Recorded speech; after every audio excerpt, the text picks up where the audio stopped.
Jadi kita telah pun memasuki fasa yang baru, fasa Sya'ban. Fasa Sya'ban, dan kita masih lagi berada di awal-awal Sya'ban. Jadi jangan lepaskan peluang, jangan lepaskan ruangan yang ada dalam bulan Sya'ban untuk terus berlatih diri kita, untuk terus mensiap-siagakan diri kita sebelum kita nak menghadapi Ramadan.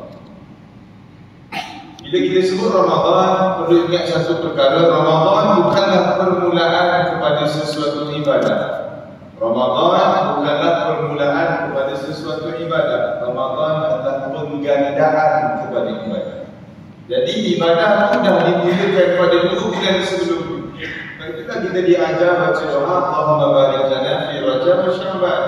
Rajab dan Sya'ban ini 2 bulan intri untuk kita latih diri kita beramal, latih diri kita buat kebaikan, kebajikan.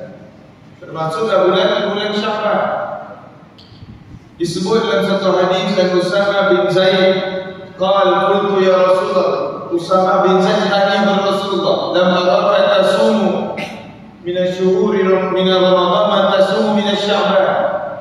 Wahai Rasulullah, aku tak pernah melihat kamu ni banyaknya berpuasa macam kau berpuasa dalam bulan ini, iaitu bulan Sya'ban.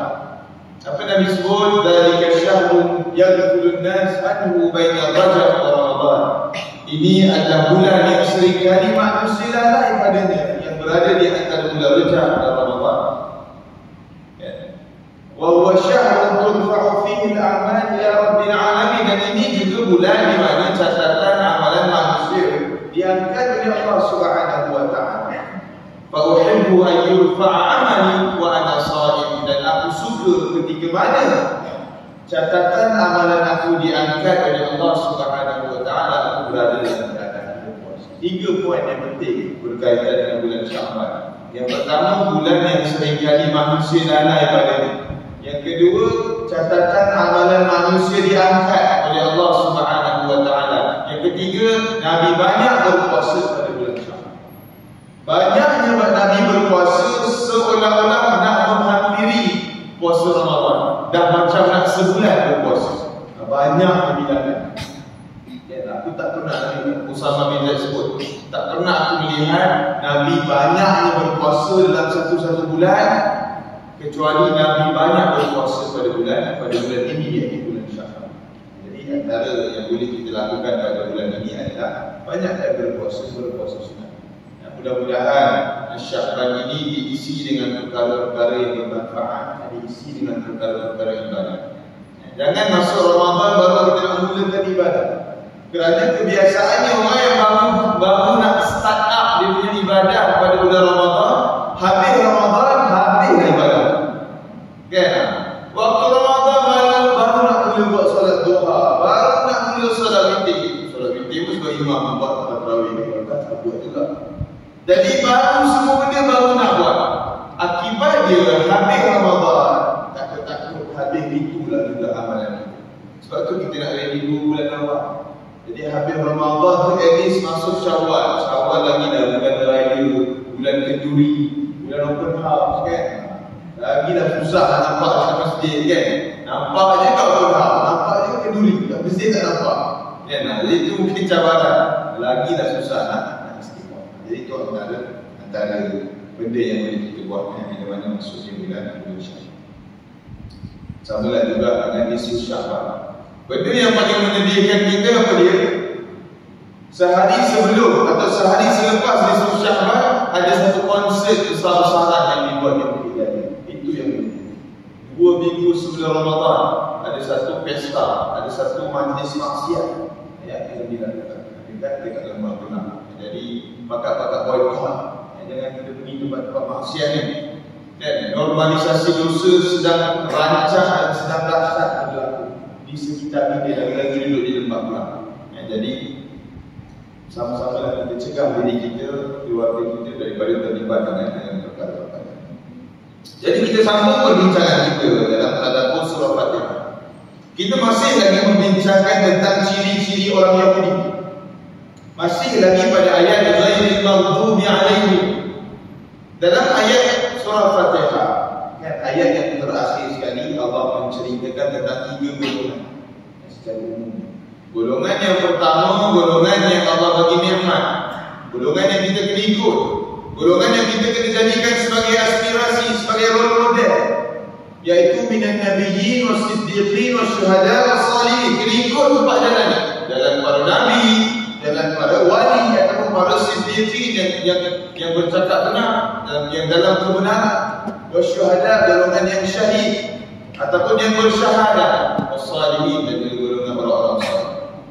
Jadi ikut, pastikan perjalanan kita ini mesti ikut antara empat golongan. Itu golongan yang pertama. Kemudian Allah datangkan golongan yang kedua dan ketiga, ghairil maghdub, iaitu golongan yang dimurkai, waladhdallin, golongan yang sesat. Siapa yang dimurkai, siapa yang sesat, Nabi sebut dalam hadis, al-yahud maghdubun alaihim wan nasara dhalun. Yahudi lah golongan yang dimurkai Allah, dan Nasrani itu golongan yang sesat. Jadi kita dah masuk siri yang ketiga dalam kita membincangkan ciri-ciri Yahudi. Dalam Quran secara spesifik ada 16 ciri-ciri Yahudi secara spesifik. Yang tak spesifik sangat-sangat banyak. Kan? Search dalam perkataan Yahudi, orang tersepak banyak ada dalam Quran. Terlalu banyak. Nak bagi tahu banyak kali yang sebut pasal Yahudi ni. Untuk apa? Untuk kita ambil pengajaran. Jangan jadi macam golongan ni. Lagilah sekarang ini fasa peperangan, fasa penindasan yang sedang berlaku di saudara kita di Palestin. Orang dah tak tahu nak ambil tahu sebenarnya. Berapa dah lama sangat. Dah 4 bulan lebih dah berlaku peperangan. Sampai saat ini Palestin masih lagi diserang, masih lagi ditindas, masih lagi dizalimi. Dan dikatakan cita-cita Israel two-state solution, dah semakin menuju kejayaan, dah semakin orang ternampak sinar. Mesir dalam keadaan sekarang dah macam nak bersetuju untuk membuka pintu Rafah, pintu border antara Palestin dengan Mesir. Kita dulu pun minta juga Mesir buka pintu Rafah, tapi tujuannya untuk bawa bantuan, makanan, ubat-ubatan dan sebagainya. Ini dia buka ni untuk meraihkan agenda Israel, Amerika dan sebagainya, iaitu untuk ditempatkan penduduk Gaza terutamanya pindah masuk ke tebing barat Sinai. Tidak pindah, nak kosongkan, nak bangkitkan keadaan di Sinai, keadaan di Gaza. Kalau berlaku begini, kita ni sedang membantu untuk kejayaan Israel sebenarnya, untuk membantu kejayaan Palestin. Jadi cita-cita itu semakin nampak sinar. Kerana Mesir macam nak bagi kerjasama untuk menjayakan agenda. Jadi kita ini banyak. Kita kena teruskan mengambil tahu, teruskan cahaya akan Palestin. Sekarang dah semakin orang kata kurang, semakin. Jadi sebab itulah bagaimana berlakunya peristiwa Isra dan Mi'raj. Peristiwa Isra dan Mi'raj, salah satu pengajaran yang besar perlu kita ambil apa dia, berkaitan dengan Baitul Maqdis, berkaitan dengan Palestin, berkaitan dengan Masjidil Aqsa. Kenapa dalam Isra Mi'raj, kenapa Nabi tak terus naik ke langit daripada Masjidil Haram, daripada Mekah? Kenapa Nabi tak terus naik ke langit? Kerana Isra dan Mi'raj ni paling penting dekat langit, kan? Solatnya dengan Nabi bertemu dengan Allahnya, dengan Nabi naik ke satu langit, itu yang paling penting dalam Mi'raj, dalam Isra Mi'raj. Tapi kenapa ada juga bahagian Nabi transit sekejap dekat Masjidil Aqsa baru naik ke langit?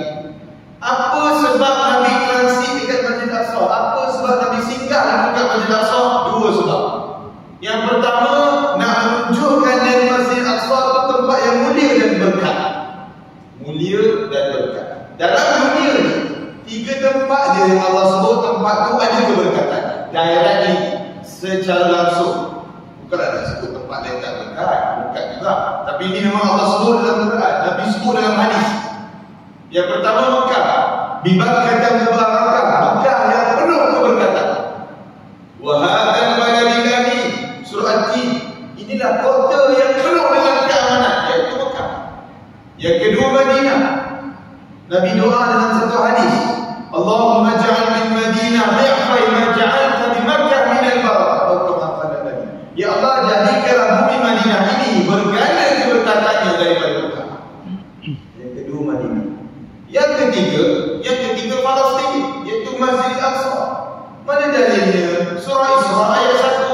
Subhanalladzi asra bi'abdihi laylan minal masjidil haram ila al-masjidil aqsa alladzi barakna hawlahu. Itu key point dia. Nabi diperjalankan daripada Masjidil Haram ke Masjidil Aqsa alladzi barakna hawlahu, di mana Allah memberkati Masjidil Aqsa dan sekitar, iaitu Palestin. Dan inilah ayat yang menjadi pemakin kepada Yahudi dan Israel Allah untuk dapatkan Palestin. Kalau ikut logik lah, kenapa dia nak susah payah pegang sana sini dan sebagainya. Dia minta kat Amerika Syarikat sediakan satu tempat dalam negara dia, geng-geng Yahudi semua pindah masuk ke Amerika Syarikat. Kan selesai masalah. Apa yang dia nak? Dia nak orang kata penempatan kan?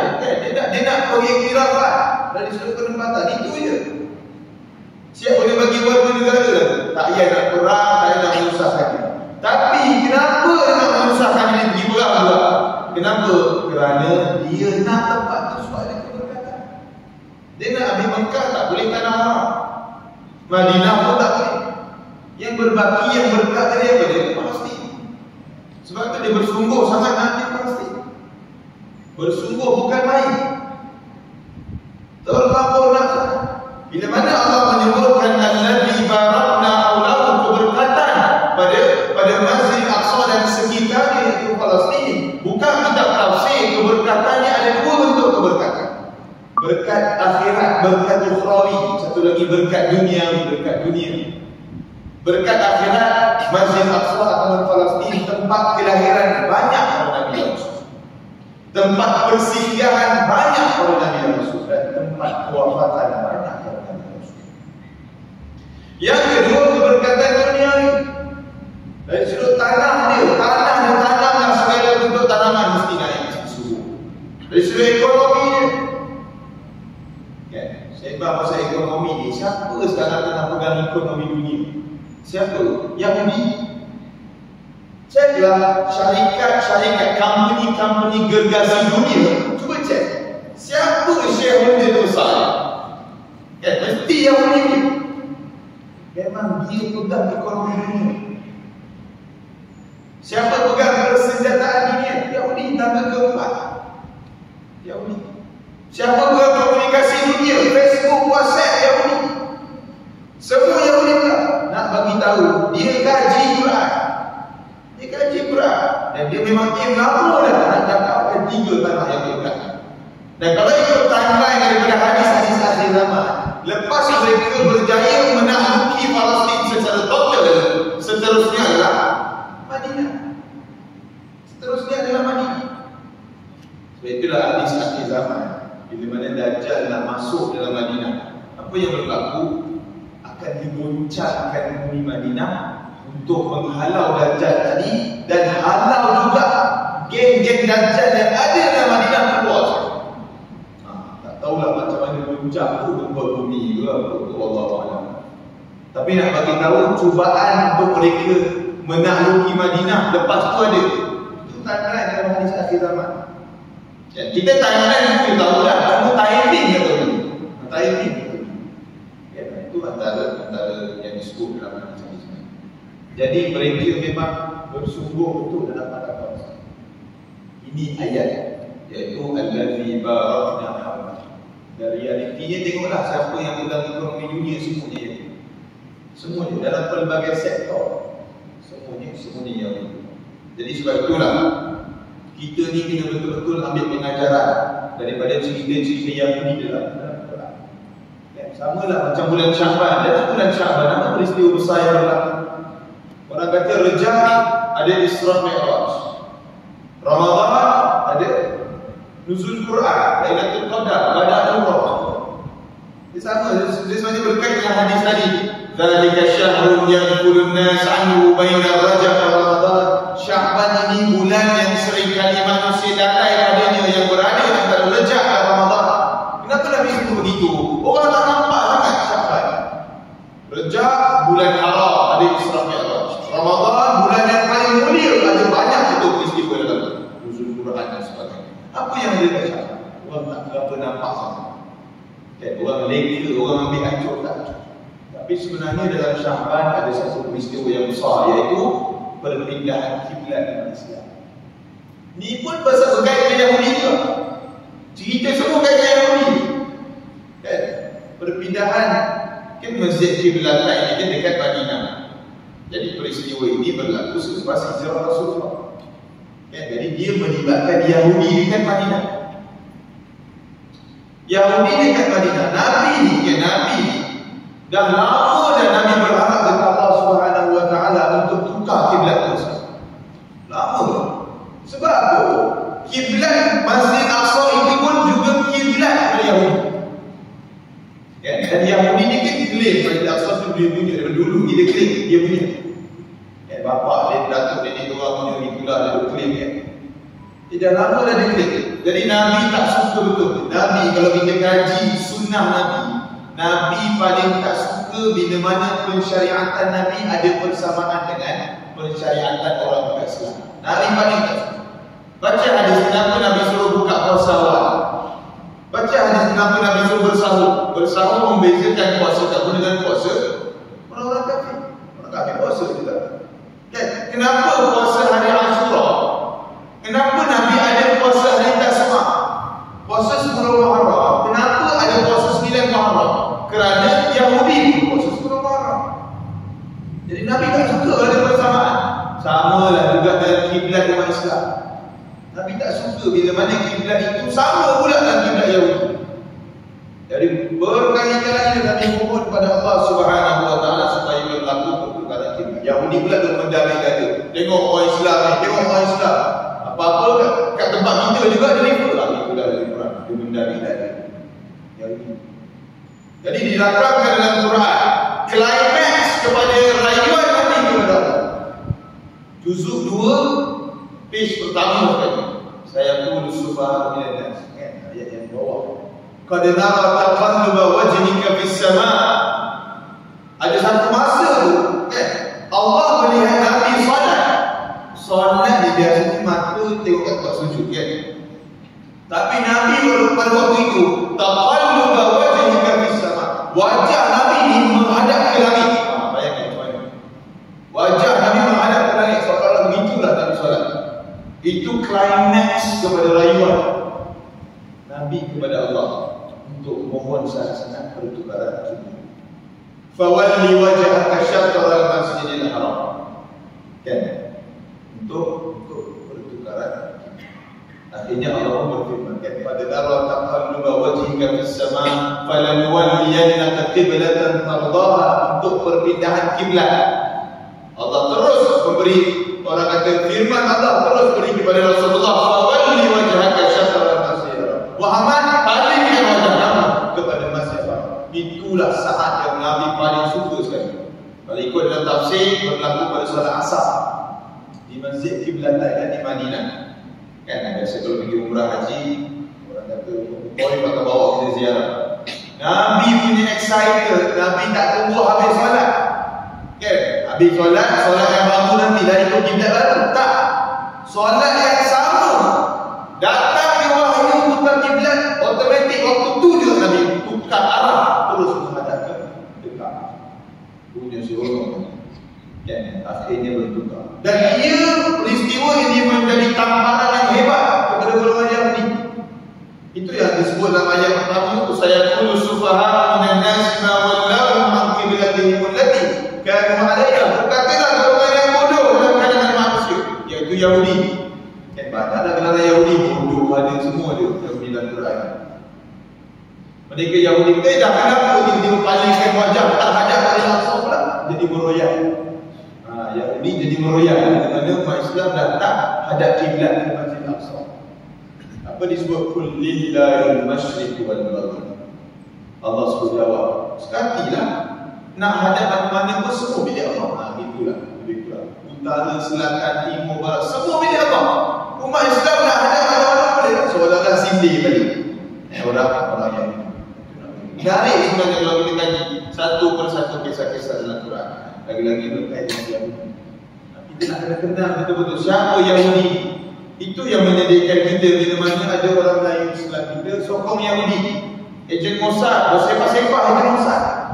Kan? Sedih sebenarnya melihat keadaan gini. Dia bukan ejen Mossad pun tiba-tiba Duk sebut Hamas tu teroris lah. Baik kita sokong Israel. Hamas. Balik-balik 7 Oktober yang dah 4-5 bulan. 7 Oktober juga yang diisu. Ini cabaran kita di mana kita membincangkan mengenai Yahudi. Ada juga yang menyebut Yahudi. Di samping sebenarnya 16 ciri Yahudi yang telah disebut dalam Quran yang orang kata tak masuk akal lah dulu sebut Yahudi. Jadi kita baca 16 ciri. Yang banyak kita dah pergi. Antara yang paling teruk lah setakat ni yang disebut adalah bangsa Yahudi ni bangsa yang membunuh para Nabi dan Rasul. Saya pernah dengar kuliah Datuk Bagi Syak. Dia ada buat kajian berapa purata pembunuhan orang Yahudi yang mereka membunuh para Nabi Rasul. Dia buat kajian setiap bulan lebih kurang 40 ke 50 ke 60 orang Nabi yang mereka akan bunuh. Nabi ni kan ramai, Rasul yang 313, Nabi kan ada 124 ribu. Jadi antara purata yang disebut adalah ini statistik 50 ke 60 para Nabi secara puratanya dibunuh oleh Yahudi secara sukarela. Nak bagi kau punya teruk Yahudi. Dia tahu punya betul Al-Quran ada sebut. Ayat Quran pun ada sebut juga berkaitan dengan golongan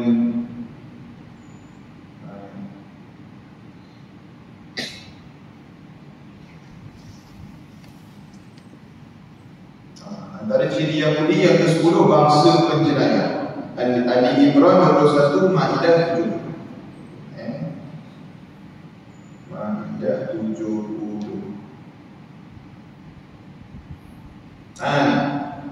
Maidah 72. Di antara ciri-ciri Yahudi ni bangsa penjenayah.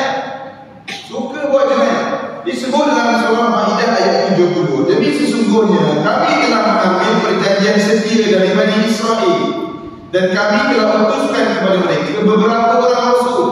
Tetapi tiap-tiap kali datang seorang rasul kepada mereka dengan membawa apa yang tidak disukai oleh hawa nafsu mereka, mereka dustakan sebahagian daripada rasul-rasul itu dan mereka akan bunuh sebahagian daripada rasul-rasul yang lain.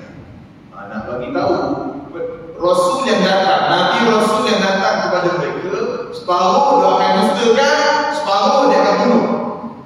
Bayangkan berapa lama yang kau nak bagi tahu inilah. Sebab itulah setiap kali disebut pasal Yahudi, Allah akan sebut murka atas Yahudi, laknat atas Yahudi, macam-macam. Itu antara yang disebut. Ada satu ciri yang menarik. Ini menarik untuk kita fikirkan bersama. Pelik sebenarnya. Iaitu ciri yang ke-13. Ciri yang ke-13. Yahudi bangsa yang membunuh Nabi Isa, kan, yang ditukar kepada Nabi Isa kan, dan menuduh Siti Maryam perempuan zina. Surah An-Nisa 156 157. An-Nisa 156 157.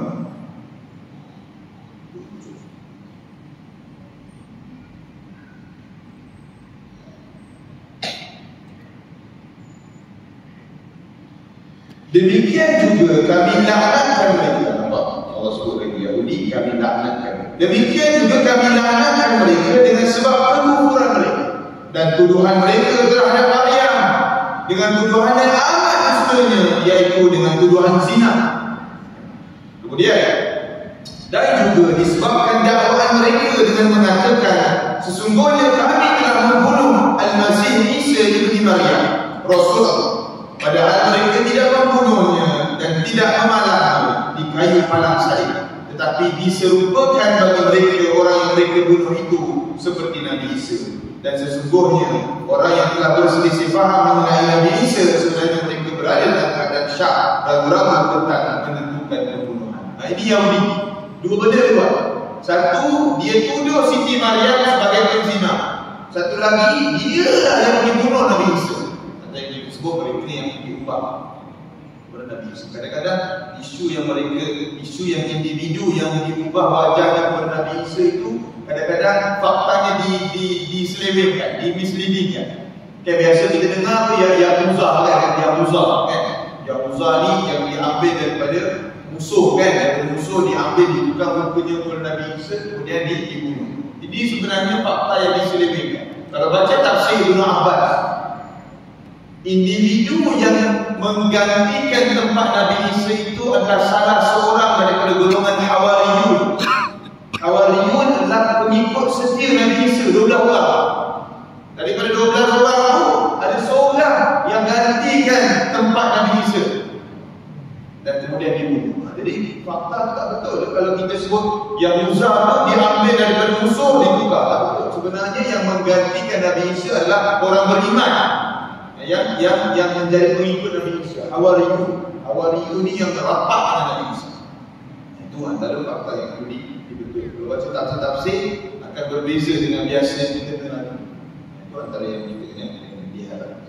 Jadi dalam ayat ini Yahudi menuduh Siti Maryam zina dan mereka inilah yang membunuh Nabi Isa atau wajah yang disebut Nabi Isa. Padahal Siti Maryam itu kan, Mary kan dalam Kristian, ini perempuan yang suci. Dan mereka Yahudi ini membunuh Nabi Isa. Nabi Isa itu pada itu Tuhan kepada Tuhan kepada agama Kristian. Jadi sebenarnya agama Yahudi dan juga agama Kristian sebenarnya mereka mengalami satu pertempuran yang besar dari sudut agama. Kerana apa? Kerana orang Yahudi yang tuduh perempuan suci Mary itu, iaitu Maria itu, di sisi agama Kristian, perempuan itu suci. Mereka tuduh perempuan itu zina. Dan mereka ini juga yang dibunuh, yang dikatakan Nabi Isa tadi, Tuhan kepada agama Kristian. Sepatutnya tak logik. Macam mana orang ini boleh berbaik seperti mana Israel dan Amerika boleh berbaik sekarang? Tak logik sebenarnya. Sebab mereka mengalami pertempuran agama yang dah jadi bukan pertempuran ideologi, ini pertempuran agama. Tapi persoalan dia yang perlu kita fikirkan bersama, macam mana orang boleh berkawan? Itu yang jadi di sana dia ada agenda yang lebih besar lagi daripada agama. Lebih besar. Itu kita buat kajian sendiri lah. Kan cakap Freemason apa semua kan. Buat cakap kita ni dia Ustaz juga. Kan? Jadi kena buat kajian sendiri. Kenapa? Itu antara ciri yang sebenarnya pelik. Macam mana diorang boleh berkawan sedangkan diorang ni mengalami pertempuran agama yang amat dahsyat dan amat besar. Itu antara yang disebut. Antaranya lagi, saya ambil sebab banyak sangat ciri-ciri Yahudi ni. Sebut-sebut habis-habis tadi kita ambil sikit-sikit lah yang boleh. Antaranya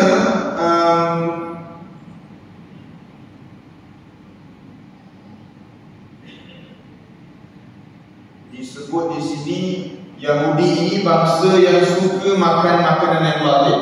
An-Nisa 161. Yahudi suka makan makanan yang batil. Yahudi rasuah pun dia buat, riba pun dia buat, semua benda dia satu. Ini yang dia tak kira, dia bukan ada haram pun kan. Sepatutnya kalau ikut kitab Taurat yang asal tu ada dah ada haram, tapi dia dah tukar jadi Talmud kan. Dia dah tukar, akhirnya dia ikut selera dia dah letak tu kan. Akhirnya benda halal pun dah hilang, benda haram lagi kan. Semua jadi halal kan, semua jadi halal ataupun halal lah kan. Halal campur haram, semua jadi boleh. Jadi ini yang berlaku kepada agama yang akhirnya mereka tak pening, keliru, tak tahu nak buat apa dah. Sebab apa? Tak tahu kitab orang ni sebab apa yang betul, dah tak tahu apa yang betul, apa yang salah. Sebab apa dah dibuka semuanya.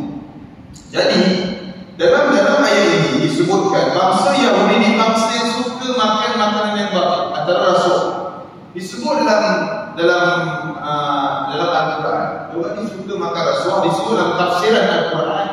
Diorang ni antara yang suka rasuah hakim. Dalam apa-apa keputusan hakim di mahkamah mesti akan ada elemen rasuah. Itu yang disebut tu akalus suht, disebut dalam Quran kan. Mereka ini suka sangat memakan suht. Suht ni adalah satu bentuk rasuah, tapi rasuah yang besar.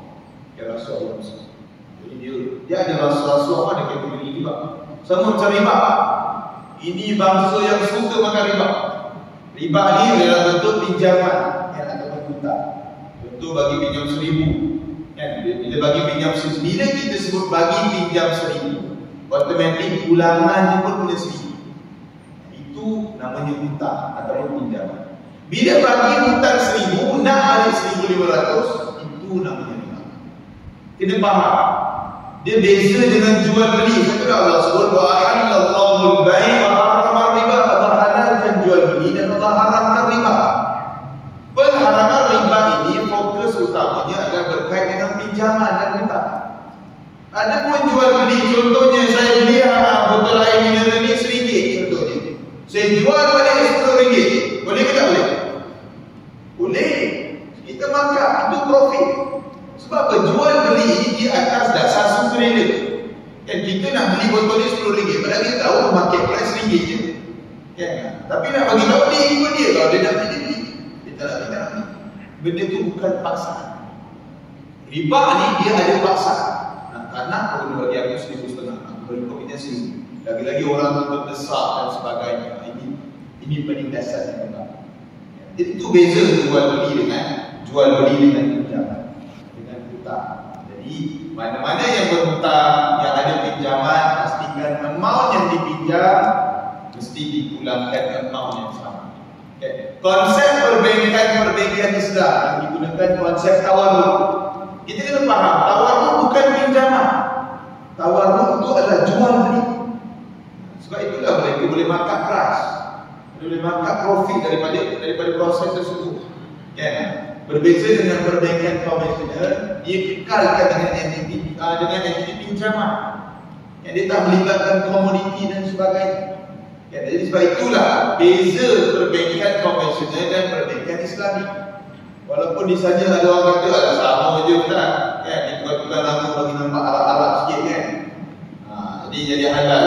Tidak, betul. Orang yang cakap macam tu, benda tu dah sebut dalam Quran dah. Qalu innamal bai'u mithlur riba, dzalika bi annahum qalu innamal bai'u mithlur riba. Al-Quran dah sebut dah, akan ada golongan yang akan samakan antara jual beli dan riba. Samalah golongan yang bercakap ni. Ya, dan golongan itu telah pun disebut dalam Quran. Kemudian Allah tegaskan wa ahallallahu al-bai'a wa harrama riba. Mana dia semua? Allah halalkan jual beli dan Allah haramkan riba. Ya, baru ni bila jadi isu quantum method, isu panas. Kan QM. Tak tahulah dia ejen QM dan sebagainya. Jadi bila mana viral isu ni, jadi orang dah mula takut kan terlibat dalam riba dan sebagainya. Jadi sebab itulah bila kita terlibat dengan gold account, kan dulu kita beli gold fizikal tak ada isu sangat. Kan bila beli gold account, dia ada banyak sebenarnya dari sudut perspektif syariah yang perlu dipenuhi. Antaranya syarat yang paling penting tadi apa dia? The gold must exist. Gold tu mesti ada. Walaupun kita beli secara account, kita tak dapat gold tu emas. Tapi gold tu mesti ada kat gudang dia. Sebab itulah bila kita beli gold account, kita akan dapat serial number, tagging number. Serial number ni lah yang membuktikan emas tu ada dalam gudang dia. Nak tahu ada ke tak ada, kita pergi try ready. Kan, pergi balik ke mana-mana ataupun try dekat guna sekali guna sistem dah. Try ready, boleh ke tak boleh? Kalau tiba-tiba dia kata out of stock, contohnya kan. Bila out of stock, jadi mana kita punya gold ni kan? Kan? Sepatutnya dia kena ada dalam gudang tu. Itu akan menjadi permasalahan dari sudut syariah. Jadi banyak dari sudut perspektif syariah bila melibatkan gold account. Jadi isu quantum method banyaklah. Antaranya bila dicek dekat gudang dia tak ada emas. Tak ada emas kat gudang dia. Itu akan menjadi permasalahan syariah.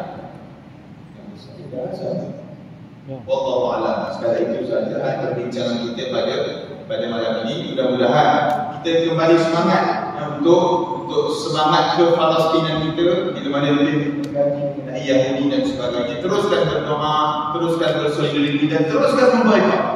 Jangan kita lemah semangat dalam memboikot. Jangan boikot bermusim, teruskan memboikot sehinggalah selama-lamanya. Wallahu a'lam. Aku qawli hadza wa astaghfirullah wa lakum. Assalamualaikum.